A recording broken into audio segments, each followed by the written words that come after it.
तपोभूमि नैमिषारण्य है, अयोध्या जन्म भूमि है, मथुरा लीला भूमि है।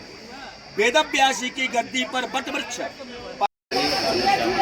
महाराज जी, हम ये आपसे जो चक्र तीर्थ महाराज जी है यहाँ पे सुदर्शन चक्र जी, इसके बारे में महिमा बताइए, और यहाँ कौन सी नदी है और यहाँ का महत्व क्या है, इसके बारे में आप सारे हमें विस्तार से बताएंगे तो आपकी बड़ी मेहरबानी होगी। ये सतयुग का तीर्थ नैमिषारण्य है। जैसे 4 युग होते हैं तो चारों युगों में तीर्थों की महिमा अलग अलग युगों में अलग अलग स्थान की महिमा होती है। कहते हैं कि सतयुगे नैमिषारण्य, सतयुग का तीर्थ ये नैमिषारण्य है। त्रेतायाम से पुष्कर है, जब त्रेता आया तो पुष्कर की महिमा हुई। द्वापरे कुरुक्षेत्र, द्वापर आया तो कुरुक्षेत्र की महिमा हुई। कलिकाल में गंगा ही मेन है, गंग सकल मुद मंगल मूला, सब सुकर्ण हन बोसूला। इसका नाम नैमिषारण्य है। पहले यहाँ पर आरण्य नाम का जंगल था, तो 88,000 ऋषि यहाँ तपस्या करते थे। उनकी तपस्या में राक्षस लोगों ने विघ्न पैदा किया। सारे ऋषियों ने एकत्र होकर के भगवान नारायण के पास जाकर के प्रार्थना किया कि हे नारायण, ऐसा स्थान बतलाओ जहाँ पर हम यज्ञ पूजन करें, हमें कोई दैत्य परेशान ना करे। तब भगवान नारायण ने मानस चक्र की उत्पत्ति किया। एतन मनोमयम चक्रम, वायु पुराण में, समस्त पुराणों में कथा निकली। उस चक्र को छोड़ा, ऋषियों से कहा ये आपका मार्गदर्शन कराएगा। इसकी नैमी जहाँ पर गिर जाएगी वो नैमिषारण्य नाम से विख्यात होगा। जो भी मानव वहाँ पर जाएंगे, स्नान दान हवन इत्यादि करेंगे, उन्हें अच्छे फल की प्राप्ति होगी। तो वो चक्र पूरे विश्व का भ्रमण करता है। विश्व में 9 आरण्य है, जैसे जम्बुकारण्य है, बद्रिकारण्य है, उत्पलारण्य है, सिंधुकारण्य है, दंडिकारण्य है, माधवारण्य है, नैमिषारण्य है। सभी अरण्यों में चक्र जाता है, उसको कहीं स्थान नहीं मिलता है। तो ये जहाँ पर इस वक्त चक्र है, तो पूर्व काल में पहले हवन कुंड था यहाँ, तो ऋषि लोग हवन करते थे। तो आकाश मंडल को धुआं जाता था निरंतर, जिससे हमारा वायुमंडल पवित्र होता था। चक्र जब इधर से निकला, चक्र और धुआं एक में टच हुए, तो धुएं ने चक्र को नीचे खींच लिया। नीचे खींच करके उसी हवन कुंड में चक्र गिर गया। चक्र की जो चोन होती है, संस्कृत में नैमी कहते हैं उसको, हिंदी में धूरा बोलते हैं, तो पृथ्वी को होल करने लगी। पृथ्वी का भेदन किया तो पृथ्वी के नीचे में महाराज जी 7 पाताल होते हैं, आतल वितल सुतल, तल तलातल महीतल रसातल और महापाताल। 6.5 पाताल चक्र ने तोड़ दिए, तो अंदर से 10 दिशाओं से जल निकलने लगा। ऋषियों में हाहाकार हो गया कि 7 पाताल होते हैं, 6.5 पाताल टूट गए हैं, आधा पाताल और टूट जाएगा, संसार जलमय हो जाएगा। तपस्या हम कहाँ करेंगे? पुनः भगवान नारायण के पास गए तो नारायण ने कहा कि शक्ति को आदि शक्ति ही रोक सकती है। मुख से निकली वाणी वापिस नहीं आती है, धनुष से निकला तीर नहीं आता, हमारा चक्र वापिस नहीं आ सकता। शक्ति को आदि शक्ति माँ ललिता देवी मंदिर है, तो माता जी यहाँ पर शक्ति नाम से विख्यात है। हृदय ललिता देवी उदरे शूल धारणी, कवच पढ़ते हो उसमें भी आता है। तो जहाँ जहाँ माता के अंग गिरे वो पीठ नाम से विख्यात हो गए। तो यहाँ पर माता हृदय रूप में विराजमान, ऊपर में माता है और नीचे में शिव बैठे, शिव शक्ति दोनों है। ये ललिता देवी जो है लिंग धारणी है। इन्होंने चक्र की चोटी को, शिखा को पकड़ करके से 6.5 पाताल पर इसे केंद्रित करके रोक दिया। तब पहले था ये आरण्य, जब इसमें चक्र रूपी नैमी क्षीण हुई तब नैमी तत्व तीर्थ आरण्य, इसका नाम नैमिषारण्य हुआ। फिर यहाँ पर जो सत्यनारायण की कथा आप अपने घर पे सुनते हो, जो भी हमारे भक्तजन माताएं बहनें अपने अपने घर में सत्यनारायण की कथा सुनती है, श्रवण करती है, व्रत रहती है, वो कथा सबसे पहले हमारे सूत जी ने, सूत जी का नाम आपने सुना होगा। सूत जी, सौनक जी, व्यास जी, रोमहर्षण महाराज, उग्र श्रवा महाराज, ये सब इनकी मंडली थी ऋषियों की। तो सत्यनारायण की कथा 88,000 महर्षियों को श्री सूत जी ने सबसे पहले नैमिषारण्य में सुनाया।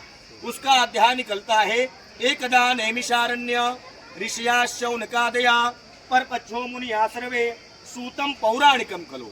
वही सत्यनारायण की कथा हमारे भक्त लोग आते हैं, यहाँ पर समय निकाल करके सुनते हैं।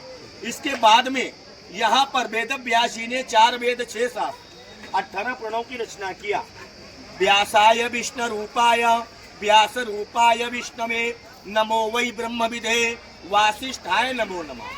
वेद व्यासी भगवान विष्णु का रूप है। उनका जो है यहाँ पर 4 वेद 6 शास्त्र 18 प्रणव की रचना श्री वेदव्यास जी महाराज ने नैमिषारण्य में किया। वेदव्यास जी का जन्म कालपी में हुआ। उनकी जो गद्दी है वो नैमिषारण्य में है।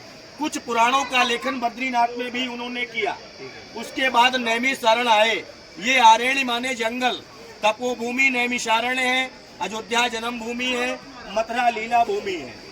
वेदव्यास जी की गद्दी पर बट वृक्ष 5099 वर्ष प्राचीन बरगद का पेड़ है, जिसके नीचे वैशंपायन, अंगिरा, शौनक आदि ऋषियों ने पुराणों की रचना की।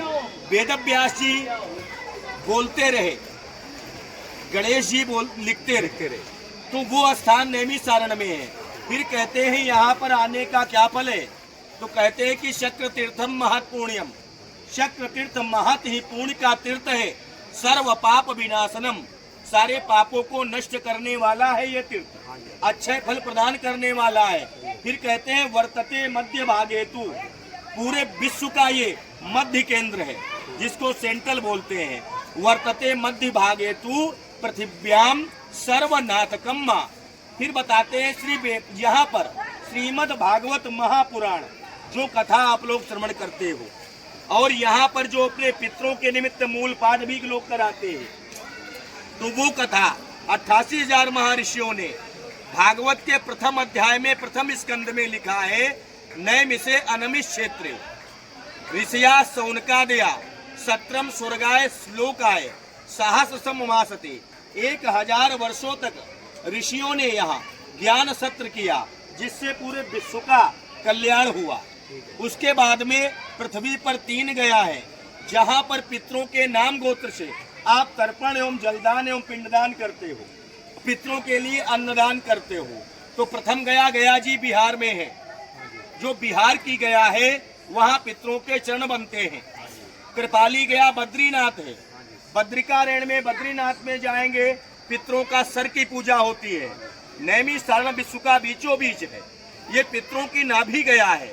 जो व्यक्ति अपने पितरों के लिए यहाँ तर्पण करते हैं, पिंडदान करते हैं, जलदान करते हैं, अन्नदान करते हैं, उनके पितरों का पेट भरता है, उदर की पूर्ति होती है। यहाँ पर पितरों का पेट भरता है, आत्म तृप्त होकर के वो बैकुंठ धाम को जाते हैं, दुंदुभी बजाते हैं, फिर अपने घर परिवार में सुख समृद्धि करते हैं। जितने भी हमारे वेद हैं, पुराण हैं, वो सब यहाँ पर लिखे गए हैं, और सब में पहले नैमिषारण्य की ही कथा निकलेगी। गोस्वामी तुलसीदास जी ने रामचरितमानस में लिखा है कि तीर्थ वर नैमिष विख्याता। ये तीर्थों का वर है। वर माने दूल्हा है। जैसे दूल्हे को सभी देखते हैं, बारात जब जाती है दूल्हे पर सबकी नजर रहती है, तो तीर्थों में वर, तीर्थ वर नैमिष विख्याता। ये तीर्थों में वर है, दूल्हा है समस्त तीर्थों का। नैमिष विख्याता, नैमिष नाम से ये विख्यात है। अति पुनीत साधक सिद्धिदाता। पृथ्वी पर जितने भी तीर्थ हैं वो पुनीत हैं, बिल्कुल। लेकिन गोस्वामी जी ने लिखा है यहाँ पर अति पुनीत। ये अति पुनीत है। और साधक सिद्धिदाता। साधक माने आप, साधक माने श्रद्धालु, आगंतुक, यात्री। जो भी साधक यहाँ पर आते हैं उन्हें सिद्धि की प्राप्ति होती है, उन्हें लक्ष्य की प्राप्ति होती है। किसी का मकान नहीं तो मकान हो जाता है, किसी के पितृ दोष लगा तो पितृ दोष खत्म हो जाता है। तो ये बड़ी ही पावन धरा है। लास्ट बात आपको और बतलाते हैं। महाराज मनु, रानी शत्रुपा। सबसे पहले पुरुष कौन हुए? महाराज मनु। और लेडीज कौन हुई? रानी शत्रुपा। और वो भी गर्भ से पैदा नहीं हुए। भगवान ब्रह्मा के दाहिने अंग से महाराज मनु प्रकट हुए, बाएं अंग से रानी शत्रुपा प्रकट हुई। उन्होंने कहा किस लिए आपने हमें अवतरित किया? बोले आप प्रजा की वृद्धि करो, सृष्टि की क्रम को आगे बढ़ाओ। उन्होंने कहा सृष्टि जल में डूब गई है, हिरण्याक्ष पृथ्वी को लेकर चला गया है, प्रभु हम शादी करेंगे कहाँ रहेंगे? तो भगवान ब्रह्मा के छींक आ गई। उस छींक से 12 की उत्पत्ति हुई। 12 भगवान पृथ्वी को लेकर के आए। मनु शत्रुपा ने शादी किया, उनके 3 कन्याएं पैदा हुई, आकुति, देवहूति, प्रसूति। 3 कन्या सृष्टि में आई। उन कन्याओं की शादी करदम ऋषि से कराया, उनके 9 कन्याएं पैदा हो गई। सृष्टि बढ़ती रही, एक पुत्र हुआ उत्तानपाद। जब अपना राज्यपाट मनु महाराज ने भोग लिया तो अपने महल में विचार करने लगे, होय न विषय विराग, भवन बसत पा चौथपन, हृदय बहुत दुख लाग, जन्म गयो हरि भगत दीन। उन्होंने कहा हम यहाँ पर बूढ़े हो रहे हैं और मैंने भगवान की तपस्या नहीं की, तो यही तीर्थ नैमिषारण्य में वो आए जहाँ पर बसई जहाँ मुनि सिद्ध समाजा, ता यरस चले मनु राजा। राजा मनु यहाँ पर आए और आज गंगा गोमती आगे में है, धेनुमती गोमती है, वेद व्यास जी की गद्दी के नीचे गोमती है, हनुमान गढ़ी के नीचे में है, देव देवेश्वर महादेव के किनारे में है। पहुँचे जाए धेनुमत तीरा, हर्ष नहाए निर्मल नीरा। महाराज मनु ने स्नान किया, ओम नमो भगवते वासुदेवाय का जाप किया, 30,000 वर्ष तपस्या किया। तपस्या के बाद भगवान ने कहा क्या चाहते हो? बोले आपके समान पुत्र चाहिए। उन्होंने कहा हमारे समान कोई नहीं, दूसरा वरदान मांगो। बोलो उन्होंने कहा संकल्प किया है, हम यही चाहते हैं। तो भगवान ने कहा कि आप राजा मनु दशरथ बनोगे अगले जन्म में, रानी शत्रुपा कौशल्या बनेगी, तुम्हारे यहाँ 4 पुत्र पैदा होंगे, 4 पुत्रों के रूप में हम आएंगे, राम लक्ष्मण भरत शत्रुघ्न, धर्म अर्थ काम मोक्ष। बोले महाराज आपने 4 पुत्रों का वरदान दिया, हमने 1 पुत्र मांगा था। उन्होंने कहा नैमिषारण्य में जो जाएगा, तपस्या करेगा, पूजन करेगा, दान धर्म करेगा, भगवान का नाम लेगा, ये भूमि उसे 4 गुना फल प्रदान करेगी। बोले ठीक है महाराज, त्रेता आने में बहुत समय है, हम कहाँ जाएंगे, अब तो महल भी त्याग दिए हैं। बोले आप हमारी अमरावतीपुरी में निवास करो, जिसको साकेत धाम, गोलोक धाम, दिव्य धाम बोलते हैं। आप वहाँ पर भक्ति भावना का आनंद लीजिए। धरालोक में त्रेता के समय आप अयोध्या के राजा दशरथ बनेंगे, वही राम जन्म वहीं पर हुआ। बोलिए नैमिषारण्य धाम की जय। नन्हे तिवारी तीर्थ पुरोहित, नन्हे तिवारी तीर्थ पुरोहित नैमिष धाम, जय श्री राम। महाराज थोड़ी सी नहाने की महिमा भी बताओ। स्नान करने से समस्त पापों का निवारण होता है, अच्छे फल की प्राप्ति होती है, दुख दारिद्र दूर होते हैं, जो हमारे ग्रह हमारे अपोजिट होते हैं वो हमारे अनुकूल हो जाते हैं। धन्यवाद।